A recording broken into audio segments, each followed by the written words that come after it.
Hey there guys, and welcome to Who Addicts Reviews. We will be giving you our main event here on Who Addicts Reviews for Matt Smith Review Week. Join us. Cast your minds back to 2010. Yes, we are going back to Matt Smith's very first episode. The only way you can truly celebrate his tenure is by going back to where it all started, back in 2010 with the 11th Hour. Yes, enjoy.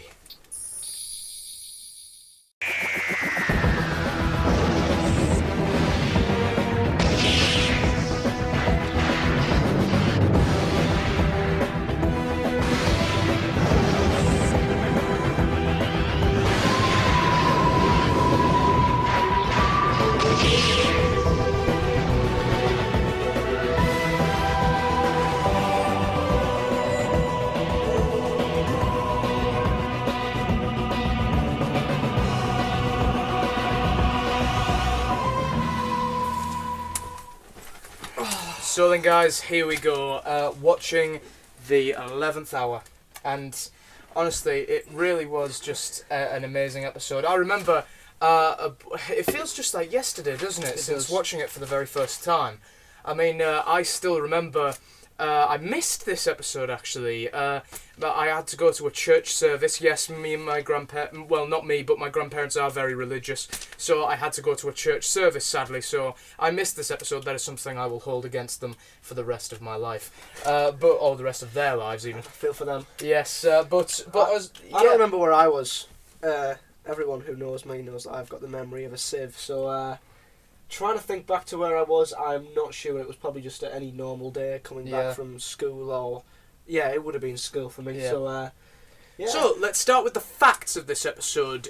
This episode was, of course, written by, at the time, first-time executive producer and head writer of Doctor Who, Stephen Moffat, and it was directed by Adam Smith. Yes, it starred the obvious cast. Back then they were new, but so is their obvious. Matt Smith as the newly born 11th Doctor, which the names are becoming up right now, which is quite fitting. Yeah. Karen Gillan played Amy Pond, and he wasn't in these main credits because at this time he wasn't really a main companion, but we might as well count him now. Arthur Darvill did play Rory Williams back then, who was just kind of on the side. And of course, guest starring as a very small part, playing Prisoner Zero, or one of the many forms of Prisoner Zero, was Olivia Colman.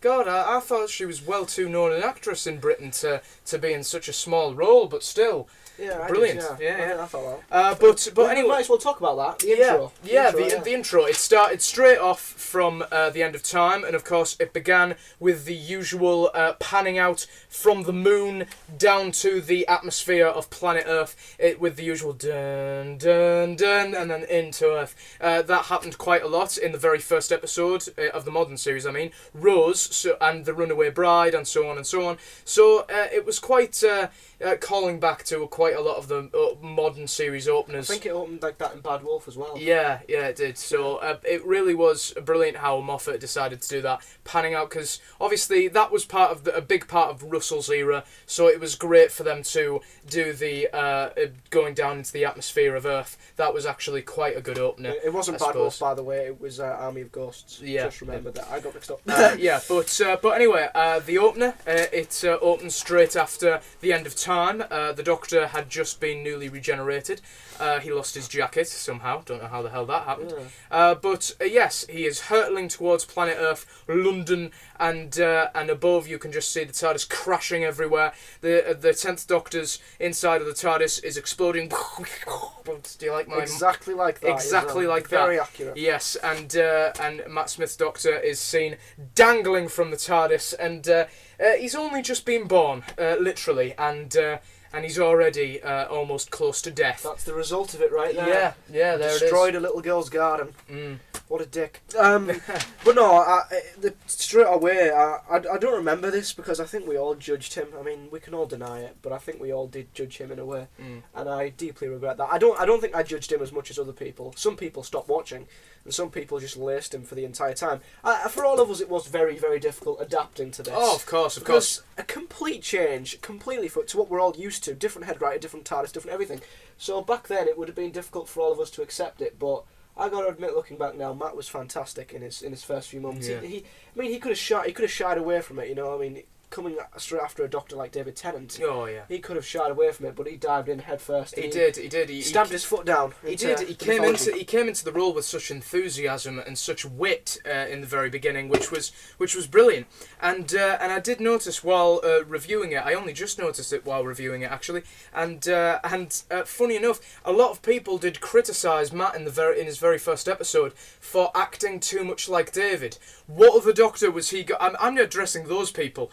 What other Doctor is he going to act like? That's the only Doctor he would know how to act like. He is playing the Doctor, so he would act like the man he has known himself to be for the last 4 years, which is David's Doctor. Yeah. So he's not going to change like that. Exactly, he's not going to snap straight into. In fact, for the entire of Series 5, he wasn't Matt's Doctor yet. He was very mature. He was a very mature and yet at the same time quite young Doctor as well, so it was quite strange that. So he did act like David in his first episode, but that was only because that was the only way he knew how to act, because he had been that Doctor for so long. It'll be the same with Capaldi. We don't know whether he'll be saying bow ties are cool and actually have the wibbly wobbly mannerisms that Matt had. He might do, but unlike Matt, David did die. I think his Doctor snapped straight into it straight after, didn't he? He had plenty of time to sleep on it. He did. So, yeah. Get it? Sleep yeah, on it? he did, yeah. But anyway, so yes, Matt had a lot of pressure on his shoulders, and rightfully so, but he definitely did convinced me that he was the Doctor straight away. As soon as he uttered the words, right there, trust me, I'm the Doctor. As soon as he said those words, I knew he was the Doctor. See, and look at his eyes. He looks so wild, doesn't he? Into a tree. Yeah. He looks like he actually doesn't know what he's doing. He looks like he's daydreaming. He's still cooking. Said. You know when you lift your eye up when you're sleeping and obviously you're not quite looking at anything, you're just going like that. And that's a bit like how the 11th Doctor looked there. He wasn't looking at Amelia, he was just like wild-eyed, like he wasn't looking at anyone. He was just like, yeah, don't wander off, do everything I tell you. And, gotta go. So his eyes were a bit wild. So it was amazing how Matt was able to understand what his Doctor would have been like after the process of regeneration. And it's obviously quite a traumatic process. So it was brilliant what sort of thing he sort of came into the role, acting like David, but at the same time sort of confusing himself, thinking, right, okay, what am I going to like? What am I not going to like? And I think we all agree that this food scene here was the best of. I think this was one of Matt's best moments. It was, yeah. It was fantastic. I mean, I don't think the transition between a Doctor to another Doctor was highlighted better than the beginning of this episode, because regeneration has quite a big effect on you. It does. Imagine it for in your own personal point of view. The same guy, but everything changes. You don't know what you like. You don't know what you dislike. You literally know nothing about yourself.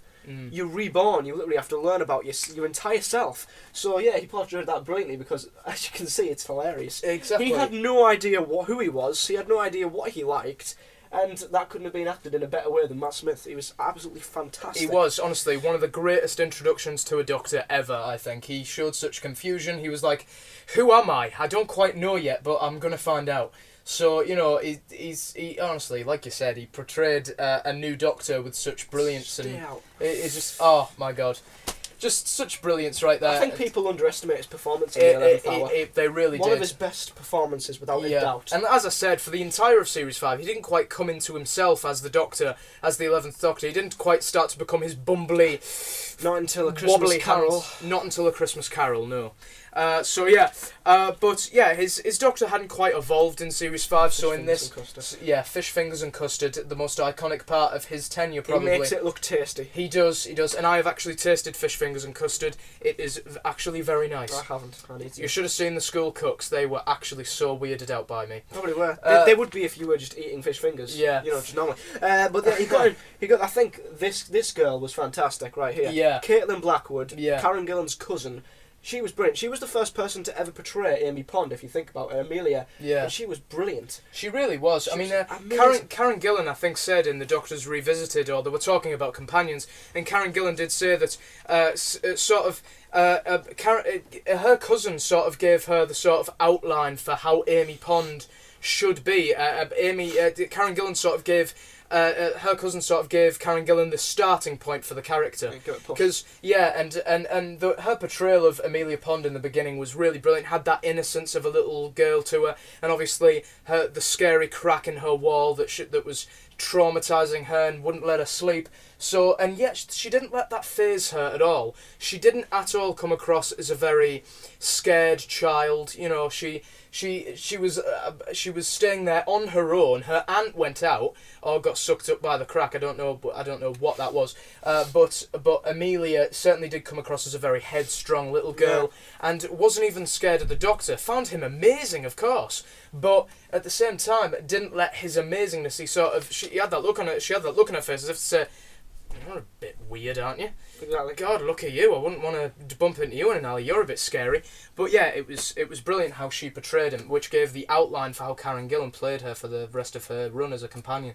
Yeah, definitely. I mean, and then Karen Gillan herself played Amy Pond, and at first she was a kissogram, and she had pretty nice legs, hence where she got the nickname from. But the chemistry between Karen Gillan's version of Amy Pond, you could say, and the Doctor was instant as well. The way that they were bouncing off each other back and forth, and she was doing the vintage companion thing by not listening to him. Yeah. Instantly, they had chemistry. What I liked mostly is they didn't come together as the vintage, cliched damsel in distress. Yeah. The Doctor didn't find her screaming in trouble, and he rescued her at the last minute like Rose. Yeah. She was an innocent little girl who had a crack in her wall. She was scared. He then left, was late, and he came back for it. It was a beautiful... 12 years later. A beautiful, unique way for a Doctor and a companion to meet. Exactly, it was. It had a much more... I loved the character development of Amy Pond. Stephen Moffat did a great job with developing Amelia Pond at this point. In one episode. In one episode as well, because the Doctor getting to know his companion right from being 8 years old is really something unique, and I don't think has ever been done before. Knowing your companion right from being a child, it gives you a lot more comfort with the character, So by the time it was Series 6 had a lot of homely feel, although it ended in a shit way. Oh. It certainly did have a much more homely feel to it. Like Amy and Rory were the married couple, and the Doctor was just their eccentric best friend that they travelled with. So it had a lot more homely feel to it. So the TARDIS felt like a family home at times. Yeah, didn't it? It did. So the 11th Hour definitely set up that homely feel that Amy would always call the Doctor her best friend. It was a difference to the companion looking up at the 10th Doctor, because the 10th Doctor, and this was maybe a problem with the Day of the Doctor, the way that Moffat perceived the 10th Doctor is the way everyone else normally perceives him, as a guy with swagger who is like a womanizer. And I like the change in this, because Matt's Doctor was the youngest, but he wasn't a womanizer at all. He was just a very caring, a very heartwarming, comfortable Doctor, who, as you can see, he was looking after her, There was no, him trying to be cocky or look good. He was just simply looking after her. Yeah. And even when she grew up, he was still looking after her, and they felt like best friends who stuck together for each other, and that's exactly what they became in the end. But it was a beautiful introduction, and it was very different to the lovey, I fancy the Doctor, like Martha, she fancied the Doctor straight away. So I'm glad that this was a unique coming together for both of these. Well, what did you think of the Prisoner Zero, the villain for this episode? I was going to ask you that very question. Yeah, Matt's first ever villain. What did you think of Prisoner Zero? I liked Prisoner Zero. Yeah. I mean, it was easy for them to get lost and forget about Prisoner Zero, because the episode is not about him. It's all about a new Doctor and a new companion. And the last thing I think Moffat was bothered about bringing out was and highlighting was a new monster. I think that was the last thing on his mind. I think Prisoner Zero was something they'd think up in a couple of seconds. Yeah. Just to be in the episode. But I like Prisoner Zero. Yeah, the villain and the premise of saving the world in 20 minutes in just a small little town of Ledworth, it really did set up a good pace for... I mean, the Doctor had to save planet Earth, save the entire planet from a little town in Ledworth with no Sonic, no TARDIS, just Rory's mobile phone and Jeff's laptop. That was just... It set up a great pace for the 11th Doctor. Obviously, it wasn't going to have too much, fast-paced explosions and stuff like that, and it wasn't supposed to be too slow as well. The episode went at a great pace. It really did, yeah. It made sense. Prison Zero was great. I mean, he didn't have that much complexity to him, he was just basically someone who had escaped from the Atraxi, and the Atraxi were trying to scan the Earth to find him. The Doctor was basically just trying to show the Atraxi where Prisoner Zero was. But Prisoner Zero being, the Atraxi being the cocky people they were, saying, I'm going to incinerate the Earth because I can't find him, which is a bit unfair. So the Doctor was against the clock, and that obviously built up the intensity and the suspense. But it was a brilliant episode. And Prisoner Zero easily could have been forgettable. Definitely not the most memorable, but considering it was an episode with a new Doctor, a new TARDIS, a new everything, I thought Prisoner Zero fit in quite well. Yeah, the design of the Atraxi, I find them as like chandeliers with an eyeball inside Something you'd them. see in the back of B&Q. Yeah.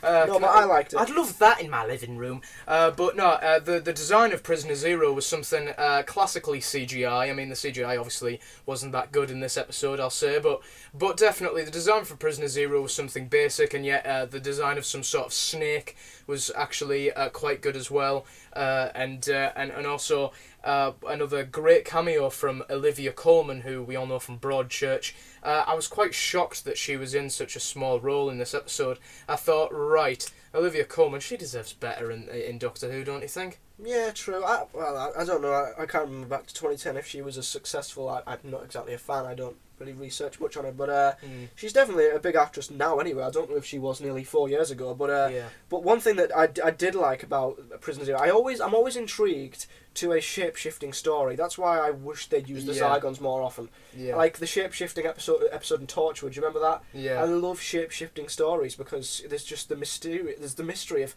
could your best friend be a Zygon? Yeah. I mean, he's got the look of a Zygon, clearly. He looks like a giant penis. Yeah. But no, I love shape-shifting stories because it's just so intense. You're always on the edge of your seat thinking that could be a Zygon, that could be this. So I did like Prisoner Zero for that. Yeah, but the one problem I had with this episode, they didn't quite grasp on the concept of getting a shapeshifter episode in, because if you think about it, there is so much to be done there with shapeshifter episodes. You've seen those movies, like the horror movie classic The Thing. There's all that. Exactly. There's all that tenseness. There's that intense thing where it could be there. It could be anything. It could be anything. It could be anyone. So you just think to yourself, I can't trust anyone. And everyone just goes absolutely crazy in The Thing. And I know that you can't traumatise children in Doctor Who. You can scare them and put them behind the set. It's what Moffat does best. Yeah, it's what Moffat does best. But they didn't quite capitalise on the thought of shapeshifters. They could have had a moment where, I don't know, where Prisoner Zero disguised itself as Amy, and the Doctor thought that was Amy the entire time, like in Series 4 when they cloned Martha Jones in the Sontaran two-parter, and the Doctor worked out that was a clone from very early on. That could have been pretty good to trick us into thinking that Prisoner Zero was actually Amy Pond. That could have been done a lot better. They were actually limited to the people who were comatised, though, if you do remember. That doesn't make sense, though, because the Doctor wasn't comatised, and yet he became the Doctor. Yeah. The Doctor that was because that's because they copy whatever the comatose patient actually dreams of, and true. That's why the man got a dog earlier. Yeah, so. And that's why Prisoner Zero ended up impersonating himself. That's how we got fun. We always say this, and I'm going to say it again.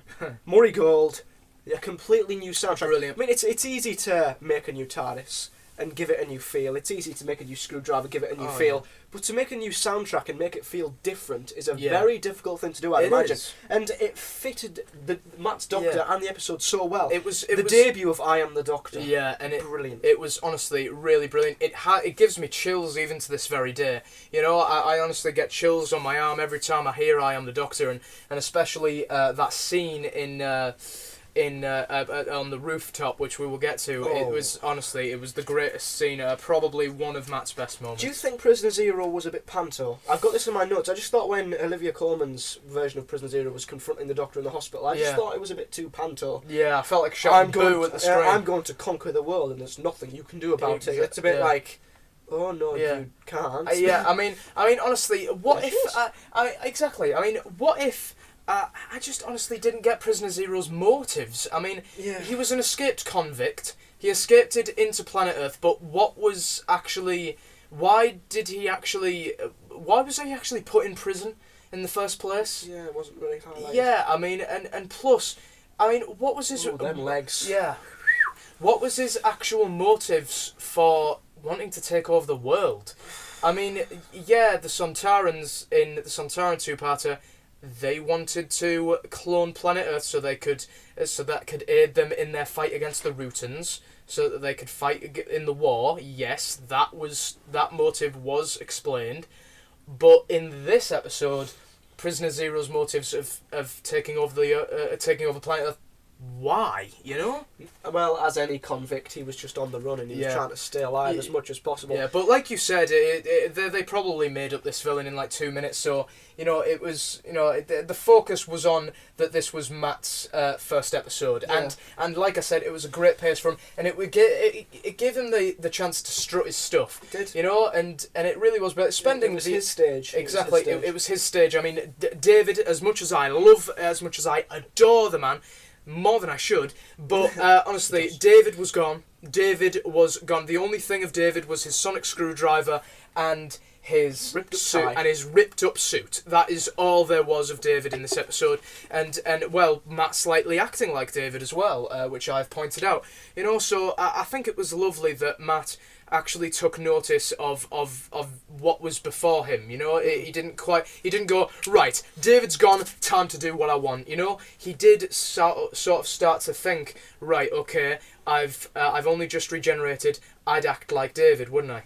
So exactly. and that was quite good. And then it finished with the new TARDIS, the new screwdriver. Once again, just a complete rejuvenated series. Quickly, what did you think of the new TARDIS and the new screwdriver? I thought the new TARDIS was really brilliant. It really it was the first time I ever noticed Doctor Who get rebooted, because obviously the 9th Doctor had the same TARDIS, the 10th Doctor had the same TARDIS. The same screwdriver. Yeah, because the 9th Doctor wasn't around long enough to actually for us to get a new TARDIS for David. Damn you, Chris Eccleston. But no, it was the first time I ever noticed Doctor Who actually get rebooted. The new title sequence, which took me a while to get. I was like, thunder clouds and that. I didn't like it. I remember one of the very few things I actually remember back in April 2010 was I really disliked the credits, but then after being introduced to some further credits in the future, it's a lot better. Yeah. But it was the first real change for us because even though the 9th turned into the 10th, nothing else really changed back in 2006. Same head writer, same TARDIS, same screwdriver, same companion, same surroundings, same family. This is the first time as modern viewers that we had literally been given a completely different, not show, but a completely different surrounding.